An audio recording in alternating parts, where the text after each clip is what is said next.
ठीक है, और जिसमें हमने डिस्चार्ज ट्यूब एक्सपेरिमेंट जो है वो डिस्कस किया था, जिसमें हमने डिस्कवरी पढ़ी थी किसकी, इलेक्ट्रॉन्स की। ठीक है, तो हम सबको पता है कि एटम जो है वो आपके पास क्या होता है, न्यूट्रल होता है। ठीक है, न्यूट्रल है तो इसका मतलब क्या है, न्यूट्रल, नो चार्ज। और अब जब हमने इलेक्ट्रॉन की डिस्कवरी देखी तो उसमें हमने देखा इलेक्ट्रॉन जो है वो कौन से पार्टिकल हैं, नेगेटिवली चार्ज पार्टिकल। तो जब इलेक्ट्रॉन नेगेटिवली चार्ज पार्टिकल हैं तो इसका मतलब अगर एटम न्यूट्रल है तो लाजमी तौर पे एटम में कोई ऐसा पार्टिकल मौजूद है जो क्या होगा, पॉजिटिवली चार्ज होगा। और पॉजिटिवली चार्ज है तो उसकी वजह से एटम क्या हो जाता है, न्यूट्रल हो जाता है। ठीक है, जैसे कि हाइड्रोजन है, हाइड्रोजन में क्या है, एक प्रोटॉन होता है और एक ही क्या होता है, एक ही इलेक्ट्रॉन है। ये पॉजिटिव चार्ज है और इलेक्ट्रॉन क्या है, नेगेटिवली चार्ज। तो क्या होंगे, कैंसिल करेंगे और एटम क्या हो जाएगा, न्यूट्रल। तो इसी चीज़ को, इसी जो है वो आपके पास ऑब्जर्वेशन पर डिस्कवरी हुई थी किसकी, प्रोटॉन की। और प्रोटॉन की डिस्कवरी किसने की थी, आपके पास साइंटिस्ट थे गोल्डस्टीन, 1886 में उन्होंने डिस्कवरी की थी प्रोटॉन की। और किस तरह से डिस्कवरी की थी, वही डिस्चार्ज ट्यूब जो है उन्होंने यूज़ की थी। और इसी डिस्चार्ज ट्यूब में कुछ जो है उन्होंने क्या की थी, कुछ तब्दीली करके जो है वो डिस्चार्ज ट्यूब ही के ज़रिए डिस्कवरी की किसकी, आपके पास प्रोटॉन की। जब डिस्चार्ज ट्यूब के ज़रिए इलेक्ट्रॉन की या कैथोड रेज की डिस्कवरी हुई तो गोल्डस्टीन ने ऑब्जर्व किया कि आपके पास जब क्या है, आपके पास डिस्चार्ज ट्यूब से कौन सी रेज, आपके पास जो है वो कैथोड से कौन सी रेज निकल रही होती हैं, कैथोड रेज निकल रही होती हैं, जो कहाँ ट्रैवल कर रही होती हैं, एनोड की तरफ।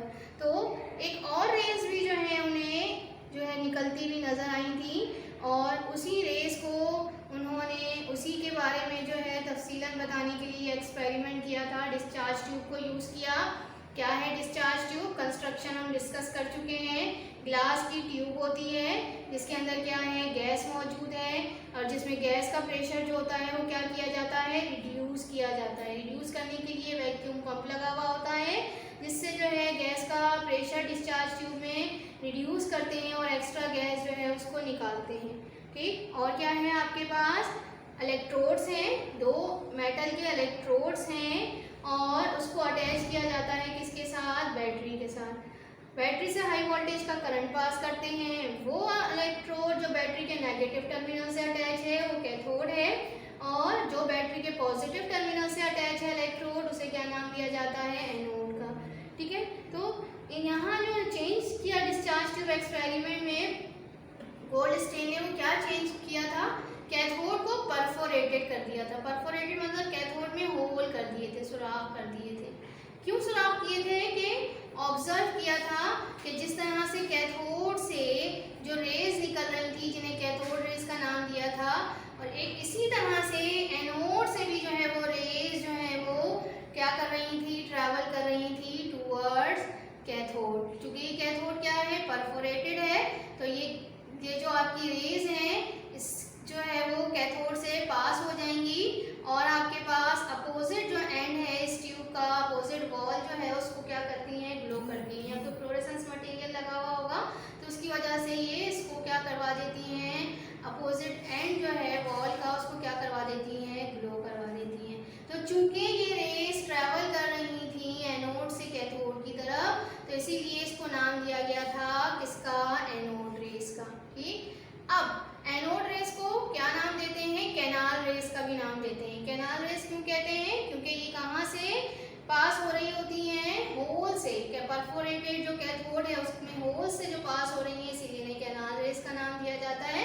अच्छा जी, ये एनोड रेस जो है वो एनोड से प्रोड्यूस नहीं हो रही होती, जैसे कैथोड रेस कैथोड से प्रोड्यूस हो रही होती हैं, लेकिन एनोड रेस एनोड से प्रोड्यूस नहीं होती, बल्कि ये क्या करती हैं, एनोड से जो है वो ट्रैवल करती हैं कहाँ, कैथोड की तरफ। तो अब ये कैसे प्रोड्यूस होती हैं, तो इस चीज़ को ऑब्जर्व किया था गोल्डस्टीन ने और इसकी एक्सप्लेनेशन दी थी कि एनोड रेस जिन्हें कैनाल रेस कहते हैं ये किस तरह से प्रोड्यूस होती हैं।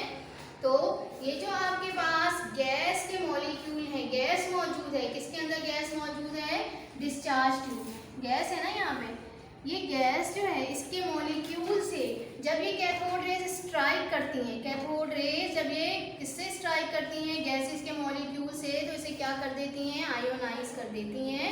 इसी आयोनाइजेशन की वजह से कौन सी रेस प्रोड्यूस होती हैं, एनोड रेस। ठीक है, समझ में आ गया। तो डिस्कवरी ऑफ प्रोटॉन भी किसके जरिए हुई है, डिस्चार्ज ट्यूब के जरिए जी। तो फिर गोल्डस्टेन ने क्या कंक्लूड किया अपने इस एक्सपेरिमेंट से, क्या है, एनोड जो रेस हैं जिसे पॉजिटिव रेस या पॉजिटिव पार्टिकल भी कहा जाता है, तो इसे क्या नाम दिया था, प्रोटॉन का, क्योंकि प्रोटॉन पे भी कौन सा चार्ज होता है, पॉजिटिव चार्ज। ठीक है, चलिए अब हम डिस्कस करते हैं प्रॉपर्टीज ऑफ पॉजिटिव रेस कि इन पॉजिटिव रेस की प्रॉपर्टीज क्या क्या हैं। नंबर 1 प्रॉपर्टी क्या है, पाथ। पाथ मीन रास्ता। तो क्या पाथ क्या है इनका, it travel in straight line from anode to cathode. जिस तरह कैथोड रेज स्ट्रेट लाइन में ट्रैवल करती हैं कैथोड से एनोड की तरफ, इसी तरह से एनोड रेज भी ट्रैवल करती हैं स्ट्रेट लाइन में फ्रॉम एनोड टू कैथोड। ठीक है, एनोड से कैथोड की तरफ ट्रैवल करती हैं स्ट्रेट लाइन में। सेकंड पॉइंट जिसकी सेकंड प्रॉपर्टी है वो क्या है, डिफ्लेक्शन। अब हमने देखा कि स्ट्रेट लाइन में ट्रैवल करती हैं एनोड रेज, लेकिन अगर इनके इर्द गिर्द जो है वो इलेक्ट्रिक फील्ड लगा दी जाए तो डिफ्लेक्शन शो करती है। और कौन सी डिफ्लेक्शन शो करती हैं, क्योंकि पॉजिटिव रेज हैं तो इलेक्ट्रिक फील्ड के नेगेटिव जो इलेक्ट्रिक फील्ड है वहां डिफ्लेक्शन शो करेगी। ठीक है, तो deflection, it show deflection towards the negative plane when pass through an electric field showing that these carry a positive charge। क्योंकि हमें पता है नेगेटिव जो चार्जेस होते हैं अट्रैक्ट करते हैं, तो चूंकि पॉजिटिवली चार्ज पार्टिकल हैं एनोड रेस, तो कहाँ डिफ्लेक्ट होंगी, नेगेटिव प्लेट में। ठीक है, नेगेटिव इलेक्ट्रिक फील्ड में। चलिए नेक्स्ट पॉइंट हम देखते हैं, charge upon mass ratio. Cathode में हमने देखा था चार्ज अपॉन मास रेशियो जो है वो कितना आता है आपके पास, 1.7588 इंटू 10 की पावर 8 कूलम पर ग्राम। तो यहाँ पर जो चार्ज अपॉन मास रेशियो जिसे हम E अपॉन m रेशियो कहते हैं, तो वो क्या है, मच स्मॉलर है than that of electron. Electron से जो है बहुत जो है वो स्मॉलर होता है, और ये वेरी करता है with the nature of gas in the tube. जबकि हमने देखा था कैथोड रेज में चार्ज अपॉन मास रेशियो जो है वो वेरी नहीं करता। जो भी गैस आप डाल दें किसके अंदर, डिस्चार्ज ट्यूब में, चार्ज अपॉन मास रेशियो जो है वो क्या होता है, सेम रहता है। ठीक है, लेकिन यहाँ किसमें, एनोड रेज में क्या है आपके पास, charge upon mass ratio positive particle का एक तो स्मॉलर है इलेक्ट्रॉन के मुकाबले में, और ये वेरी क्या कर रहा है, नेचर ऑफ द गैस। ठीक है, गैस चेंज करेंगे तो चार्ज अपॉन मास रेशियो भी क्या हो जाएगा, चेंज हो जाएगा। ठीक है, हालांकि प्रॉकिस में आपके पास कैथोड के लिए हमने देखा था वो वेरी नहीं करता। कोई सी भी गैस डाल दें कैथोड रेस की नेचर में फर्क नहीं पड़ता, लेकिन किसके अंदर, अगर डिस्चार्ज ट्यूब के अंदर हम एनोड रेस को अगर हम देखें, इसमें charge upon mass ratio very कर रहा है गैस टू गैस। उसकी वजह ही क्या है, नेचर ऑफ एनोड रेस जो है वो गैस के हिसाब से जो है वो क्या करती है, वेरी करती है। ठीक है, चलिए जी नेक्स्ट हम देखते हैं discovery of neutron. Third fundamental particle कौन सा है आपके पास, न्यूट्रॉन। क्योंकि इलेक्ट्रॉन पे कौन सा चार्ज है, negative, proton positively charge particle. तो न्यूट्रॉन जो है वो, क्योंकि एटम क्या होता है, न्यूट्रल होता है, तो इसका मतलब है न्यूट्रॉन जो है वो कौन सा पार्टिकल होगा, न्यूट्रल, जिसमें कोई चार्ज नहीं होता। ठीक है, तो इस न्यूट्रॉन को थर्ड फंडामेंटल पार्टिकल की डिस्कवरी जो है वो किसने की थी, जेम्स चैडविक ने 1932 में। और किस तरह से डिस्कवर किया था न्यूट्रॉन को, through artificial radio activity. Artificial radio activity के जरिए न्यूट्रॉन को डिस्कवर किया। सबसे पहले हमें पता होना चाहिए व्हाट इज रेडियो एक्टिविटी। वैसे तो इसको डिटेल में इंशाल्लाह नेक्स्ट टॉपिक में डिस्कस करेंगे। रेडियो एक्टिविटी क्या होती है आपके पास, spontaneous disintegration of nucleus of an atom in which invisible radiations are emitted from the nucleus of an atom। क्या है, स्पॉन्टेनियस डिसइंटीग्रेशन होती है एटम के न्यूक्लियस की।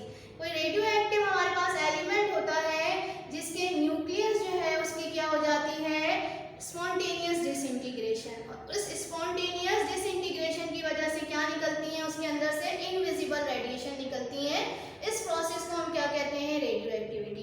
तो रेडियो एक्टिविटी का जो नेचुरल फिनोमेना है या नेचुरल रेडियो एक्टिविटी है वो रेडियो एक्टिव सब्सटेंसेस के अंदर होती है, जिसके अंदर से रेडिएशंस निकलती वजह से।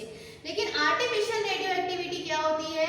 आर्टिफिशियल रेडियो एक्टिविटी में जो है हम नॉन रेडियो एक्टिव जो हमारे एलिमेंट हैं उसको रेडियो एक्टिव बनाते हैं, यानी उसके अंदर से रेडिएशन जो है वो इमिट करवाते हैं। तो क्या है artificial radioactivity? It is the phenomena in which non radioactive element is made radio active.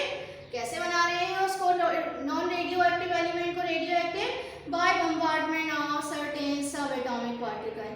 कुछ सब एटॉमिक पार्टिकल है जैसे अल्फा पार्टिकल, जिसे हीलियम न्यूक्लियाई भी कहते हैं, उसकी बम्बार्डमेंट करते हैं नॉन रेडियो एक्टिव एलिमेंट में। तो इसकी वजह से क्या होता है, कौन सा प्रोसेस होता है आर्टिफिशियल रेडियो एक्टिविटी?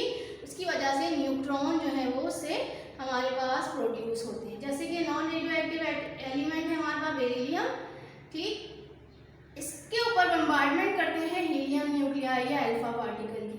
क्या होता है बम्बार्डमेंट करने से? क्या है हमारे पास, किसकी प्रोडक्शन होती है? न्यूट्रॉन्स की, ठीक है। तो इस तरह से किसकी डिस्कवरी हो गई थी? न्यूट्रॉन की, थ्रू आर्टिफिशियल रेडियो एक्टिविटी। और फिर बाद में जो है वो, इसी के बाद जो है वो न्यूट्रॉन्स की जो है वो प्रॉपर्टीज जो है वो बताई गई। और वो तो अभी मैंने बता दिया कि न्यूट्रॉन क्या है, चूँकि एटम न्यूट्रल है, इलेक्ट्रॉन पे नेगेटिव चार्ज है, प्रोटॉन पे पॉजिटिव चार्ज है, तो इसका मतलब क्या है, न्यूट्रॉन जो है वो कौन सा चार्ज पार्टिकल होगा? न्यूट्रल, नो चार्ज, ठीक है। और इसकी प्रॉपर्टीज हम आगे डिटेल में डिस्कस करते हैं। तो अभी हम नेक्स्ट जो टॉपिक देख रहे हैं वो क्या है? Properties of electrons, proton and neutron. Electron की, प्रोटॉन की और न्यूट्रॉन की प्रॉपर्टीज जो है वो डिस्कस कर रहे हैं। चलिए जी, पहला हम देखते हैं प्रॉपर्टीज में चार्ज। इलेक्ट्रॉन पे कौन सा चार्ज है, कौन सा चार्ज पार्टिकल है इलेक्ट्रॉन? नेगेटिवली चार्ज पार्टिकल, ठीक है। इसी तरह प्रोटॉन कौन सा चार्ज पार्टिकल है? Positively charge particle. और इसी तरह न्यूट्रॉन क्या है? न्यूट्रल पार्टिकल, नो चार्ज, ठीक। नेक्स्ट प्रॉपर्टी हम देखते हैं यूनिट ऑफ चार्ज। चार्ज को जो है वो मेजर करते हैं किसके अंदर? कूलम में। चार्ज की जो यूनिट होती है वो क्या है आपके पास? कूलम। तो इलेक्ट्रॉन में भी जो है चार्ज को हम मेजर करते हैं कूलम में, प्रोटॉन में भी चार्ज को मेजर करते हैं कूलम में, और चूंकि न्यूट्रॉन में चार्ज ही नहीं है तो जाहिर से हम मेजर नहीं करते। नेक्स्ट प्रॉपर्टी देखते हैं वैल्यू ऑफ चार्ज। इलेक्ट्रॉन में जो है वो क्या वैल्यू है किसकी? आपके पास इलेक्ट्रिक चार्ज की। तो इलेक्ट्रॉन में जो इलेक्ट्रिक चार्ज की वैल्यू है वो कितनी है? 1.602 इंटू 10⁻⁻19 कूलम। इसी तरह से प्रोटॉन में जो इलेक्ट्रिक चार्ज की वैल्यू है वो किसके इक्वल है? वो भी सेम है, ठीक है, 1.602 इंटू 10⁻⁻19 कूलम। जो इलेक्ट्रॉन में इलेक्ट्रिक चार्ज की वैल्यू है वही प्रोटॉन में है, क्योंकि हमें पता है किसी भी एटम में जितने इलेक्ट्रॉन होते हैं उतने ही क्या होते हैं? प्रोटॉन्स भी होते हैं। तो इसीलिए इलेक्ट्रिक चार्ज की वैल्यू भी दोनों में सेम है। इसी तरह न्यूट्रॉन पे जो हम देखते हैं तो न्यूट्रॉन चूँकि न्यूट्रल है तो जाहिर है यहाँ पे कोई चार्ज नहीं है, वैल्यू नहीं है चार्ज की, ठीक। नेक्स्ट हम देखते हैं मास। मास क्या है इलेक्ट्रॉन का? अब इलेक्ट्रॉन हमें पता है कि इलेक्ट्रॉन क्या है आपके पास, कहाँ मौजूद होता है? रिवॉल्व कर रहा होता है कहाँ? Nucleus of an atom. Atom के न्यूक्लियस के गेट क्या कर रहा होता है? रिवॉल्व कर रहा होता है। तो इसीलिए इसका मास क्या होता है? निग्लिजिबल मास होता है, बहुत कम मास होता है। और इसका मास जो है वो 1/1836 part of that of proton है। इतना कम मास है किसका? आपके पास इलेक्ट्रॉन का। प्रोटॉन का मास कितना है? प्रोटॉन जो है वो 1836 टाइम हैवियर देन किससे? इलेक्ट्रॉन से, ठीक। मास किसका देखते हैं? और प्रोटॉन कहाँ मौजूद होते हैं? कहाँ है? एटम के न्यूक्लियस में, ठीक है। न्यूट्रॉन भी कहाँ मौजूद होते हैं? एटम के न्यूक्लियस में मौजूद होते हैं। और इसका मास प्रोटॉन के मास के क्या होता है? ऑलमोस्ट इक्वल होता है, ठीक है। तो न्यूट्रॉन का मास क्या है? Its mass is almost equal to that of proton. Next हम देखते हैं एक्चुअल मास कितना है। जो एक्चुअल मास कैलकुलेट किया गया इलेक्ट्रॉन, प्रोटॉन और न्यूट्रॉन का वो क्या है? इलेक्ट्रॉन का एक्चुअल मास को हम किसमें, उसकी जो यूनिट होती है वो किलोग्राम होती है, ठीक है। तो किलोग्राम भी है और उसके बाद ग्राम भी है। तो किलोग्राम में जो इसकी यूनिट है इलेक्ट्रॉन के मास, किलोग्राम में जो है वो कितना है? 9.109 इंटू 10⁻⁻31 क्या है? किलोग्राम।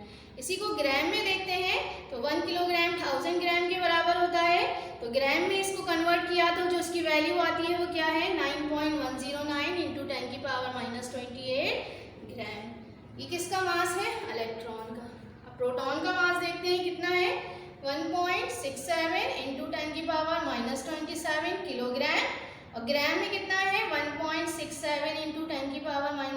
24 ग्राम। ठीक है, न्यूट्रॉन का मास देखते हैं, ऑलमोस्ट इक्वल है, थोड़ा सा जो है वो किससे, प्रोटॉन से थोड़ा सा, बहुत मामूली सा क्या है, ज्यादा है, तो इसे इसलिए हम कहते हैं ऑलमोस्ट इक्वल है। कितना है मास, 1.76 इंटू 10⁻⁻27 किलोग्राम। ग्राम में क्या है, 1.76 इंटू 10⁻⁻24 ग्राम। ठीक है, तो ये है प्रॉपर्टीज इलेक्ट्रॉन, प्रोटॉन और न्यूट्रॉन्स की। ठीक है, जो हमने डिस्कस करनी है। तो आप जो होमवर्क है अपना होमवर्क नोट कर लीजिए। होमवर्क क्या है आपके पास, learn properties of anode rays, electron, proton and neutron. Anode rays की प्रॉपर्टीज याद करेंगे आप। ठीक है, इसी तरह से इलेक्ट्रॉन, प्रोटॉन और न्यूट्रॉन्स की भी क्या याद करनी है, प्रॉपर्टीज याद करनी है। ठीक है, चलिए जी, नेक्स्ट लेक्चर तक के लिए अल्लाह हाफिज।